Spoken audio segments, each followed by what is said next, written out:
Yeah, man. Here we go. It's been quite a minute. I've been looking forward to having this topic, and I think me and my brother Nkini have been, debating back and forth over the phone. Man, can you do it? Can you not do it? And finally, you're here, my brother. Man, I appreciate you. So good to be here. So good to be here. Sure. Thank you so much. And life was happening, I think. So it delayed a bit, but but it's great that we are eventually sitting and really having this, very important discussion. Exactly.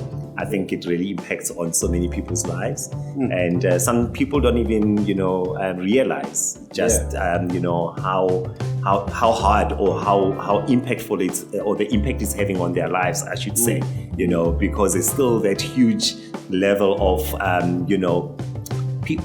I'll say ignorance, very, very respectfully, just purely because people don't know, they don't know what they're experiencing. They don't know that actually whatever that they're going through or whatever that their loved one is going through, they can't really put the finger down to say something to do with mental health. Yes. So that's why I say that, a lot of us, we kind of like just soldiering on, and we think, that's just how life is. Yeah. But you may actually be dealing with something that is a lot more serious and can have far-reaching consequences, to yourself and to your loved ones. Yeah. And of course, man, I think Nkini just also dropped it there. We're talking about the stigma around mental health, specifically around male suicide. Yeah. But I think, Nkini, you look at it holistically. We're taking one thing out of it and saying, mental illness is this. Yeah. But why, I actually heard on one of your videos, I think I saw it on YouTube or somewhere, where you actually mentioned that mental illness within the Black communities, it's so stigmatized because we don't even have a word for it. Yeah, indeed. Man. And when people don't know how to define something, when people don't know or understand something, they tend to create myths, so they tend to create all these unnecessary, myths around it. And that is really what fuels, that lack of awareness, which subsequently then fuels, the stigma. Yeah. Because people don't really understand, mental in the African, population, to be more specific, it's something that has been such a huge taboo. So even when somebody takes away their lives, there's these cultural and traditional beliefs that get associated with that, and unfortunately, it's really, what we are starting to see now more and more, thankfully, to media, social media, mainstream media, we're starting to see more of these issues being reported on. And I think more people now starting to say, but hang on, what really is going on? And but the stigma is still very, very much rife. There's this crazy stat that came out, was it towards the end of last year about, South Africa is lying second. Absolutely. Yeah. When you just think of that, we barely talk about this thing and suddenly it's like accelerated, right? And we're all asking ourselves, but what's wrong with you? Exactly. Yeah, exactly. And it's just but we don't have any of this until the stats come up, which is why I love the work you do with SEDA, bringing that truth, as you're saying, that the media is now running with it and reporting. Yes. But how could you say, before we even get too far into the topic, the correct language to use around these mental issues, if I may call them that, like suicide? How do we define these terms, talking about someone? And you know what? I think what is important, first and foremost, is people to understand that when somebody is going through or is suffering from a type of a mental disorder, it's a medical condition, and it doesn't mean that there is actually something wrong with that person as an individual. Is not something that you call upon yourself. And particularly when you're talking men, you're not weak. It's not a sign of weakness, So yes, we have to use the correct language in the sense that, yes, call it for what it is. Don't try and build all these, unqualified terms to go with it. That we saw, we've heard so many times that, this one, hey, we are shanya law, So oftentimes people, when they're dealing with somebody who is suffering from a mental disorder, and remember, there are different types of mental disorders. So it's not that a person is crazy, which very often that's what you get to hear. So as soon as people find out that either you are on, antidepressants or you are taking anxiolytics, you're on some form of treatment for your mental health condition, you then start being labeled as being this unstable, person who is, who is just so impulsive, who is crazy, who is really not normal. So you know what? You are still a person. If you're suffering from diabetes, yes, for example, yes, there is something wrong. It's a medical condition that you are experiencing, but we don't look at you as being a weak person. We don't look at you as being less of a man, because now you've got diabetes. We understand it's a medical condition that you didn't call it upon yourself. So the language really, really is very, very critical, and it goes a long way in ensuring that that person, whether you could be at work, you could be at home, in church, I mean, wherever, if you are being labeled in an incorrect manner, it's going to then force you to keep this to yourself. You will then decide, you know what, I'd rather not even talk about it. So if you are fortunate that you have gotten the diagnosis and you are on treatment, chances are that you're going to keep it to yourself because you don't want to be judged. You don't want to be, to be made a laughing stock. And we do laugh at guys. Like, exactly. All of those stuff. Exactly. And we say it in such a derogatory way that someone can't even speak about it. Exactly. It's worse when it comes to, mental health. It's absolutely worse. So we get this huge wake-up call when one of, the people in the limelight takes away their lives, and all of a sudden it's like, my goodness, what is happening? And even then, you still hear people say, but we're so fishy, this person. Why, you're taking away your life? You're doing so well. You've got all this money. You've got,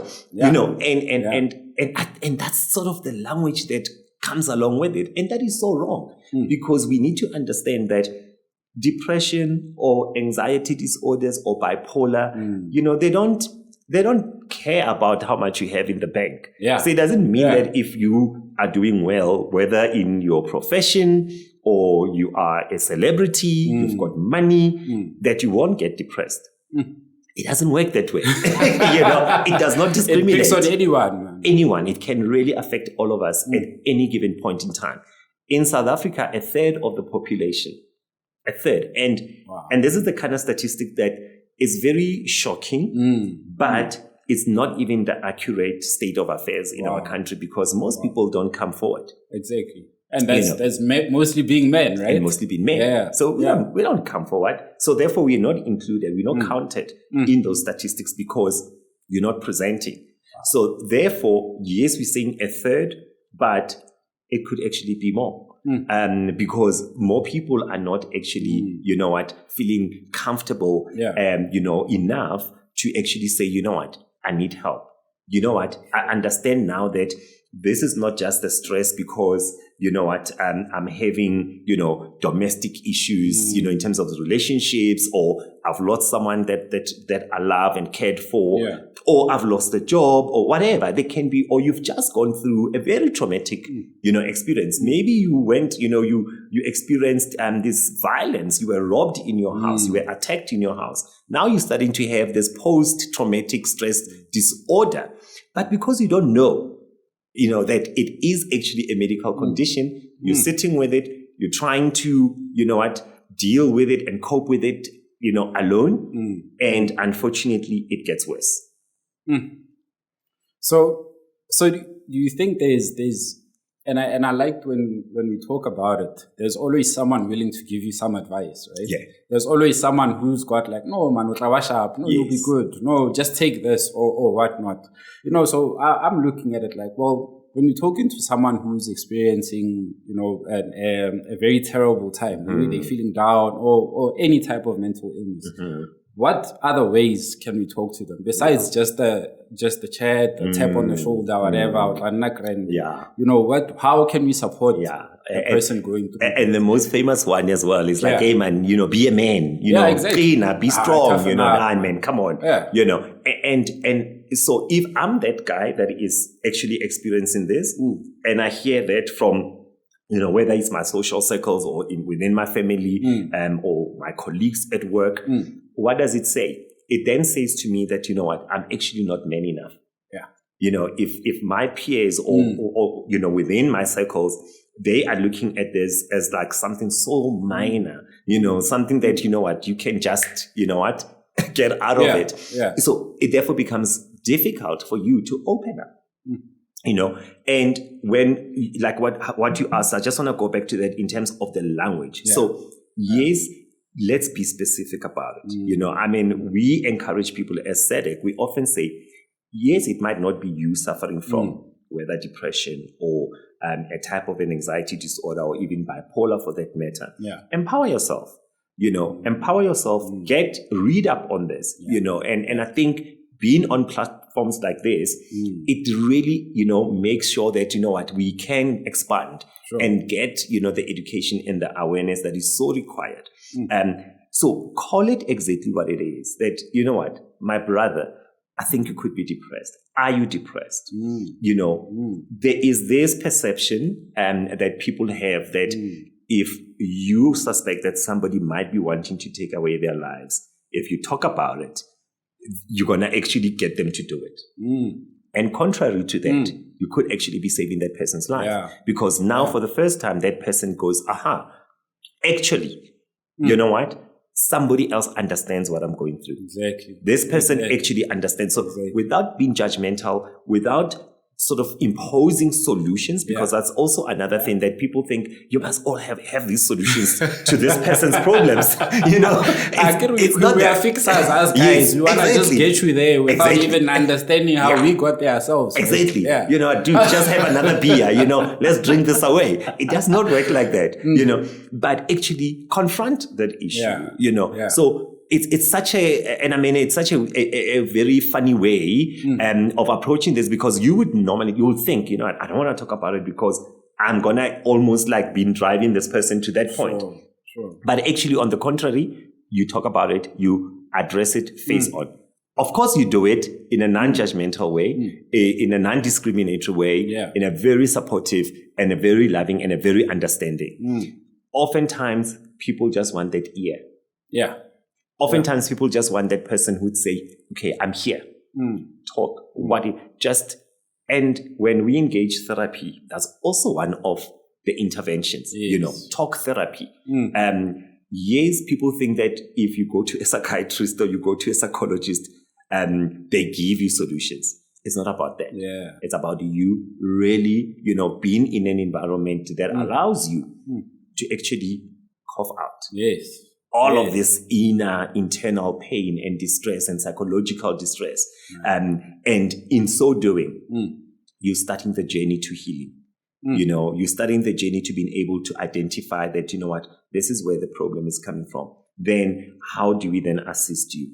Yes, some people will require, you know, medication and counseling. Others, depending on how, you know, severe your condition is, you might just actually go through a number of sessions, you know, of counseling, and you are able to then start being very empowered to be able, you know, to cope with your condition. Yeah.